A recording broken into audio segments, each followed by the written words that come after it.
My first suggestion, Houston Rockets, Jock Landale, 29% rostered. Alperen Sengun out for the rest of the regular season. Coach Ime Udoka is not starting Jock Landale, who is a traditional backup center. They've instead shifted Jabari Smith, who was their starting power forward, up to center, and then slid Amen Thompson into the lineup. And then they bring Landale off the bench.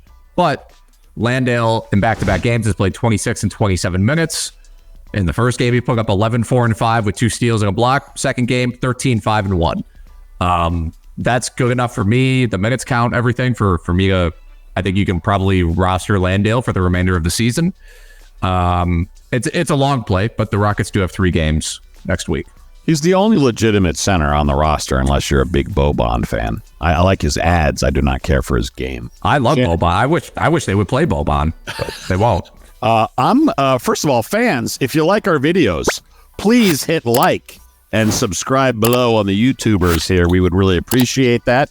Let's go to Detroit for Nina Simone Fontecchio, Tech 19, the Italian forward for Shannon's Detroit Pistons. He's only rostered in 42% of Yahoo leagues. He has started the last 2 games for the Pistons. He ranks 30th over last 7 days average stats. And in his last 3 games, almost 19 points, over 5 rebounds, 3 threes, and 1 steal, over with excellent percentages, but get this, over 36 minutes a game. At this point, you are just looking for minutes and opportunities. Plus, the Pistons have 4 games next week. Molto bene, Fontecchio. Pick him up. Yes, sir. My first suggestion of the week, Amen Thompson, swingman, guard, forward for the Rockets, 45% rostered. As Alex mentioned, Sengun is out for the remainder of the regular season with an ankle injury. Jabari Smith is slid over to the 5, and that's opened up the starting spot for Mr. Excellence himself, Amen Thompson. He's been a top 25 player over the past week based on average stats, and his averages since joining the starting lineup and playing 2 games as a member of the starting 5 are 13.7 rebounds, 3 assists, and 2 steals. His field goal percentage is pretty insane right now. He was 9 for 11 against the Wizards last night, but he also totaled 46 fantasy points in that outing. I am lucky enough that I had him stashed on my bench in a couple leagues. He absolutely should be rostered in 10 and 12 team leagues moving forward. My next waiver wire suggestion, Matisse Thybulle.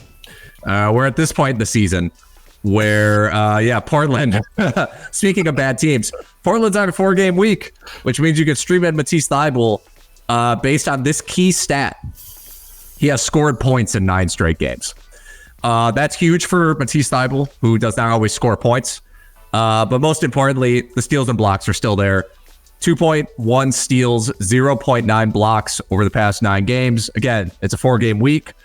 So you can stream him in and you might get yourself, 8 steals, 5 blocks, something like that. So if you're in desperate need of that, you know what to do.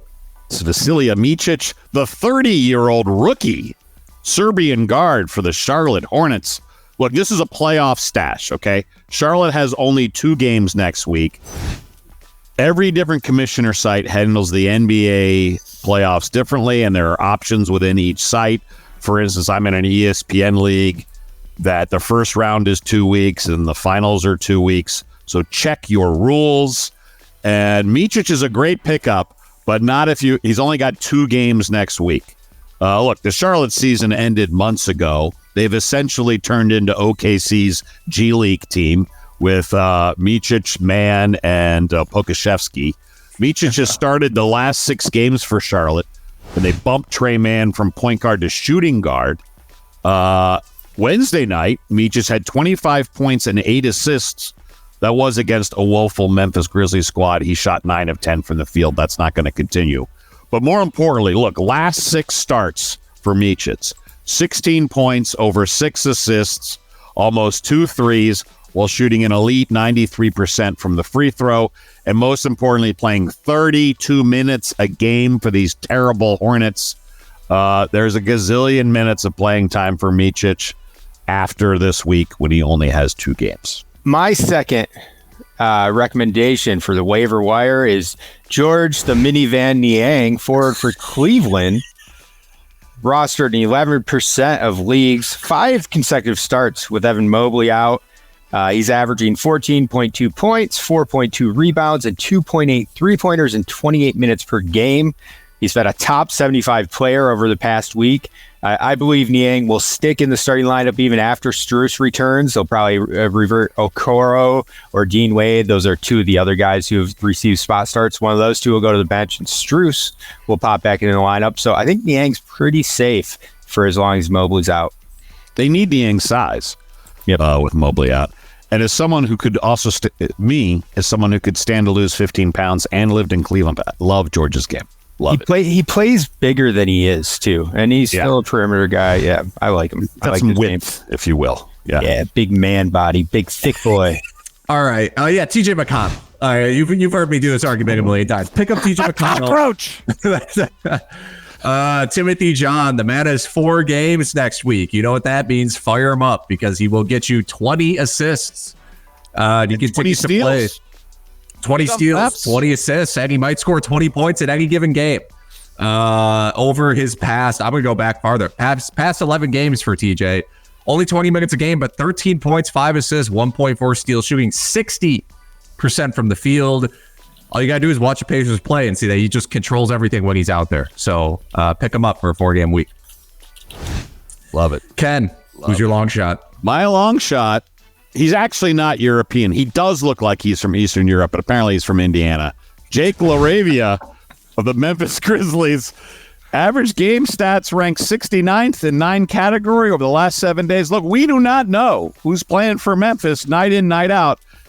LaRavia has been a bit of a bust pick for them, so they're just giving him all the minutes. If he blows out both knees, they do not care. The guy can create his own shot, score off the dribble, also hits threes. Last 8 games, almost 14 points, 5 rebounds, 2.1 stocks, 1.4 threes, but he does have a low field goal percentage. Memphis has only 3 games next week, so that's a problem. But decent long shot. He's only managed in 16% of Yahoo and only 4% of ESPN's. So if you're desperate, Jake LaRavia, someone's got to shoot for Memphis. That is factually true. And that's the point of the season that we're at with Memphis. And we've been there for a while. Yeah. Okay, Shannon, let's wrap this thing up. Yeah, our final long shot suggestion of the week, Nickeil Alexander-Walker, or Walker Alexander. I think I might type. Which one is it? Now I'm confusing myself. Walker. Yeah, golly. Forward for Minnesota, 7% rostered. He's seeing a larger role with Karl Anthony Towns. Or wait, is it Towns Anthony? Damn it. These names, these hyphenated names, and my backwards typing. Cat's out for Towns Anthony Carl. Yeah. Yes. Towns is out. Alexander Walker's seeing minutes. He's averaging 21.5 points, 5 boards, 3 dimes, 4 trays in 33 minutes over the past 2 games. Minnesota has 4 games next week. Yeah, it's Nickeil Alexander-Walker will most likely come off the bench. He did receive 1 spot start, but that was with Kyle Anderson out. Kyle Anderson will probably start at 4, but Walker will see increased run either way. His plays up and down, but with the 4-game week, if you're in a weekly league, he's worth a look. If you're a daily streamer, he's worth a look. So go scoop him up.